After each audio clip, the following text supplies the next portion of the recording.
Hola comunidad, quiero compartir un relato que me ha contado mi mamá y que hasta hace poco pude corroborar. Se titula Las cruces del pueblo.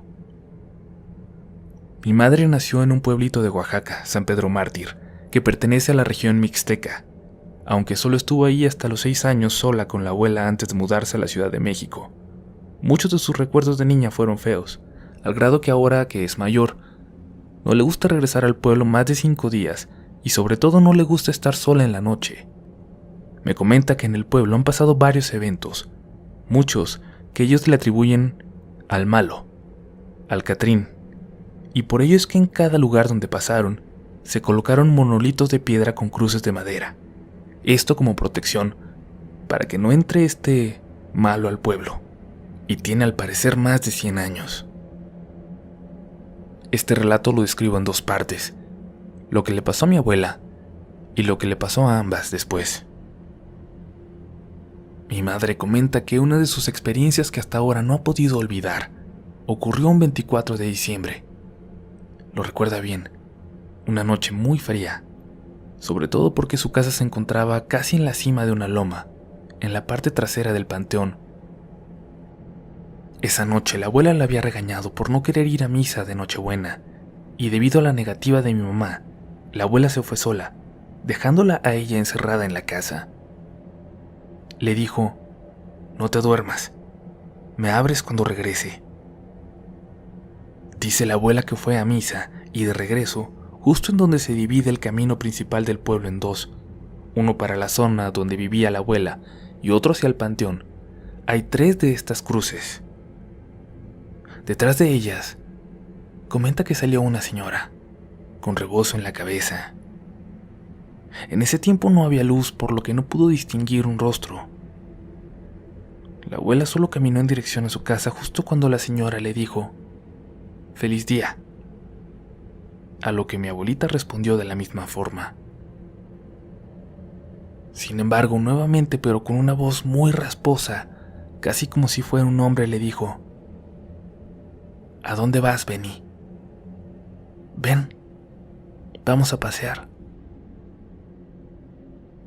La abuelita no se movió, ni siquiera volteó. Solo se hincó y rezó un credo. En eso escuchó un chillido y cuando por fin volteó, vio que donde estaba la mujer había un cerdo, mismo que corrió tomando el camino al panteón, y mientras pasaba, los perros de las casas aullaron. Eso le enchinó la piel, por lo que corrió a la casa para ver si mi mamá estaba bien. Mi madre dice que escuchó pasos y que tocaron la puerta muy fuerte, por lo que dijo: "Mamá, ¿eres tú?". Pero nadie respondió. Trató de asomarse en los huecos de la madera y solo era oscuridad. Nuevamente tocaron y con más desesperación preguntó: "Mamá, ¿eres tú?". Y escuchó la voz de la abuela, aunque muy bajita. Así que por fin abrió la puerta, y en efecto vio entrar a la abuelita, llorando. Mi mamá la abrazó, no entendía por qué lloraba.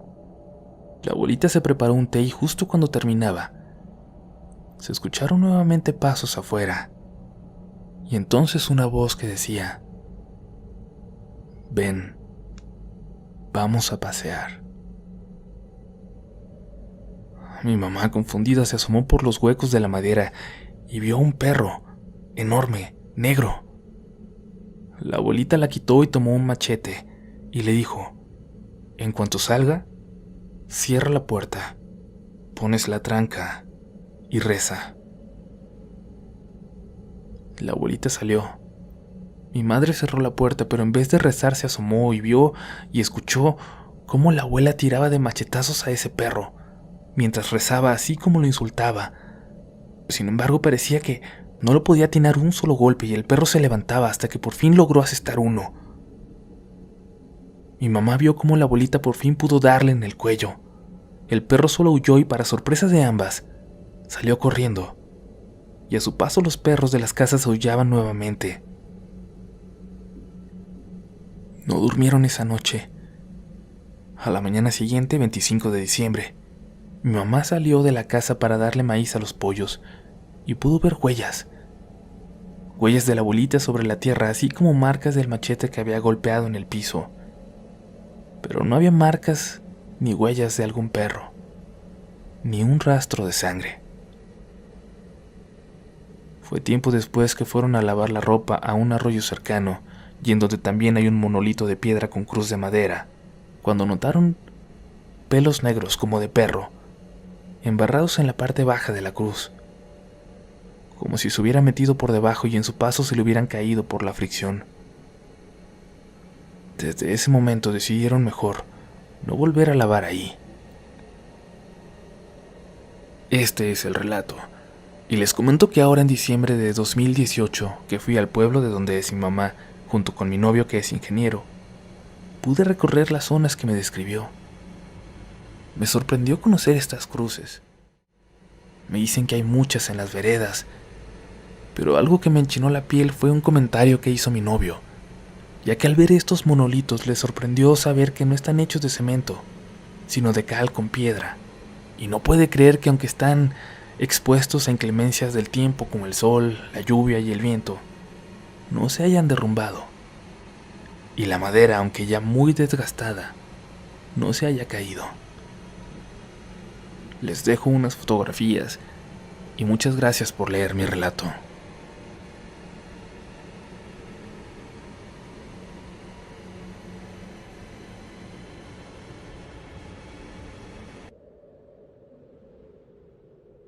Este relato lo obtuve de un buen amigo en una de esas clásicas veladas donde a veces las personas se reúnen a contar historias de terror.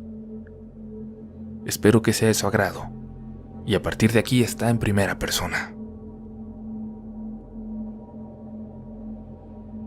Esta es una extraña historia que viví hace muchos años cuando era todavía un niño de 11. Mi padre es de un pueblo del interior, y en algunas ocasiones nos llevó a mi madre, a mi hermana menor y a mí, a pasar vacaciones de fin de año allá, en el pueblo donde vivían mis abuelos paternos. Ahí la casa era la típica casa grande de pueblo, con un patio enorme lleno de árboles frutales de todo tipo, y el aroma que de ellos se desprendía era exquisito. Recuerdo que producto de nuestros viajes anteriores a ese pueblo, yo me había hecho ya de algunos amigos que esperaban con ansias mi visita para jugar con mi balón de fútbol y mi bicicleta, con los cuales nos divertíamos mucho en las tardes de juego. Ellos eran niños acostumbrados a la vida del campo y la naturaleza. Sus costumbres y juegos de rutina diferían mucho de los que yo acostumbraba. Jugaban a las escondidas, a los encantados, a las canicas, a las carreras, entre otros muchos, pero en especial disfrutaban mucho de ir a nadar al río que estaba cerca del pueblo. Aquella era una vida que cualquier niño de mi vecindario, a pesar de estar acostumbrados a la comodidad y ventajas de la vida que ofrece la ciudad, hubiera querido tener. A mis amigos del pueblo y a mí, nos encantaba ir a dar paseos a ese río, a bañarnos en sus aguas cristalinas y muy limpias. Nos fascinaba pescar a nuestra manera. Aquel entretenimiento era como entrar a otro mundo. Un mundo de fantasía en el que todo juego o aventura infantil era posible. Sin embargo, a los adultos parecía no gustarles la idea dizque por peligroso, ya que no era bueno para los niños que anduvieran solos en el río. Yo en lo personal, sabía que aquella preocupación de parte de nuestros padres era hasta cierto punto innecesaria, puesto que el pueblo era tranquilo donde todos se conocían, y los chicos, a pesar de sus cortas edades, eran ya excelentes nadadores. Con ciertos costos, una tarde los mayores nos dieron permiso de ir al río. Era una tarde calurosa. Recuerdo que en el camino íbamos cortando frutas que crecían en los árboles. Cortábamos mangos maduros, bananos y otros frutos, siendo aquello tal vez un placer añadido a nuestra aventura de juegos cuando caminábamos hacia allá. Y finalmente llegamos. Éramos al menos un grupo de 6 chicos, y sin pensarlo demasiado nos lanzamos al río desde una roca alta para dar pequeños clavados. El agua se sentía deliciosamente fresca, dado que esa parte donde estábamos nadando era una especie de poza rodeada de árboles que aportaban frescura y un gran ambiente con su sombra a nuestro alrededor. Después de un rato salimos del agua para comer la fruta que habíamos llevado y luego nos acostamos en el pasto. Nos pusimos a hablar así acostados como estábamos y después de un rato creo que nos quedamos dormidos. Despertamos y recuerdo que volvimos un rato más al agua. Ya empezaba a caer la tarde y el sol era leve. Nos ubicamos en una parte semiseca de la poza y jugábamos a aventarnos agua los unos a los otros con nuestras manos. Nos entreteníamos mucho en esos momentos cuando de repente escuchamos todos claramente un silbido. Un silbido agudo pero suave y sonoro. Nos quedamos mirando y luego volteamos a todos lados, hacia los árboles tratando de hallar de dónde provenían aquellos silbidos. De repente Luis, quien era el mayor del grupo, gritó: «¡Hey! ¿Quién es el que silba?». Hubo silencio, y luego Luis preguntó nuevamente: «¿Quién anda ahí?». En lo personal, confieso que tuve cierto temor ya que aquello era inusual. Sin embargo, y saliendo desde las sombras detrás de los árboles, apareció un niño, más o menos de nuestra edad. Todos nos sentimos contrariados ya que no sabíamos de dónde había aparecido. Era raro que un niño desconocido para nosotros anduviese solo en ese río, y yo pude notar por la forma en que se miraban que mis amigos no le conocían. Luis le preguntó: «¿Cómo te llamas?». El niño se quedó mirando a Luis a los ojos y lentamente y con una sonrisa respondió: «Gabriel». El niño nos miraba a todos sin dejar de sonreír, pero he de decir que había algo en su mirada que no me hacía sentir cómodo.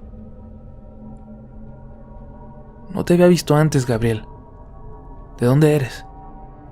Dime, ¿dónde vives?», preguntó Luis. Gabriel respondió: «Soy de lejos, pero ahora vivo aquí».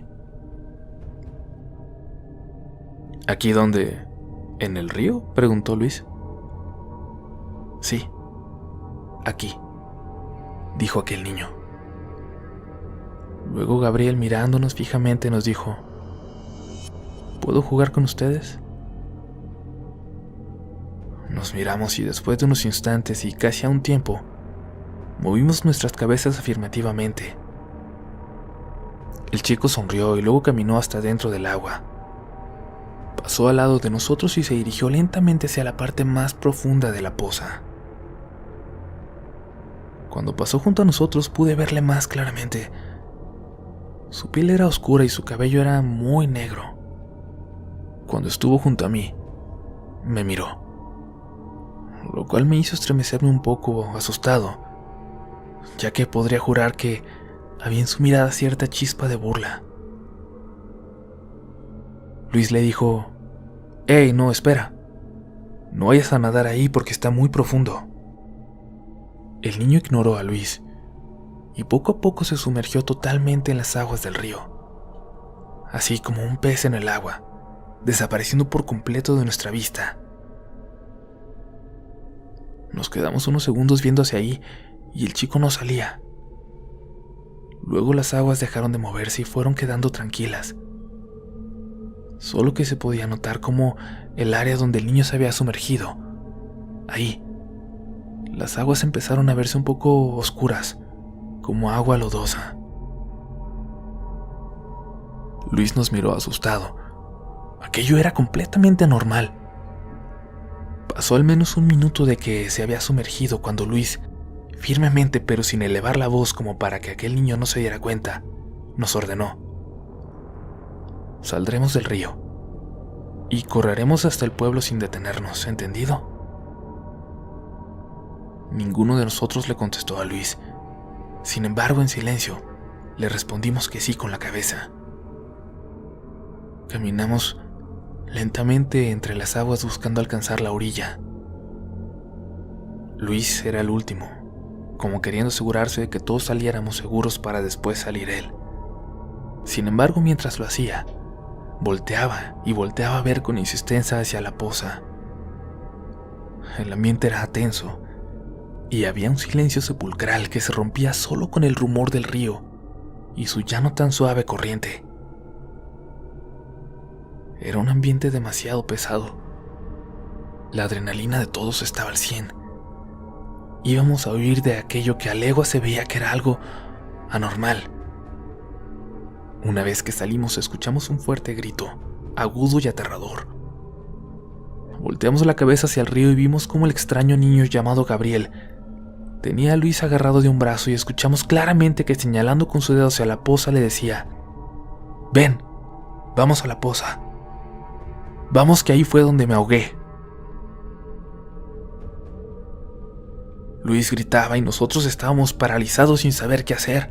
Aquello era horroroso y traumatizante.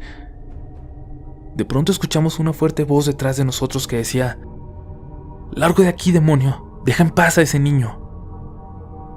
Pudimos escuchar cómo 2 disparos del rifle de don Genaro impactaron sobre el cuerpo de aquella cosa o lo que fuere, que burlándose se perdió entre las aguas, desapareciendo ante nuestros ojos y dejando libre a Luis. Todos volteamos y vimos a don Genaro, que era el capataz de un viejo hacendado del lugar y que, para suerte nuestra, había llevado a esa hora a pastar al ganado de la hacienda. Don Genaro era uno de esos hombres a los que no les tiembla el pulso para desenfundar su arma o apuntar con su rifle a aquel o aquello que malintencionadamente les amenace. Nos acompañó hasta la entrada del pueblo, dejándonos seguros y libres de todo peligro, diciéndonos: «Muchachos, cuídense siempre de no andar solos por estos caminos olvidados, ya que hay toda clase de cosas en los montes».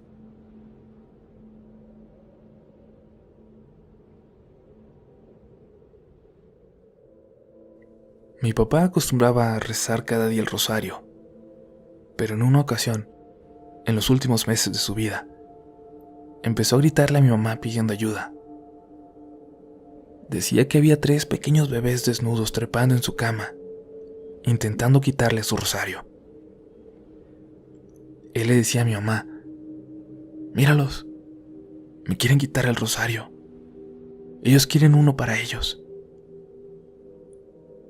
Después de un rato dejó de verlos, y pensamos que ahí había terminado la historia. Sin embargo, cuando lo fuimos a sepultar, vimos que alrededor de su tumba había 3 bebés, uno de cada lado y otro a los pies. Eran pequeñas tumbas de bebés que apenas tenían meses de nacidos cuando se despidieron de este mundo.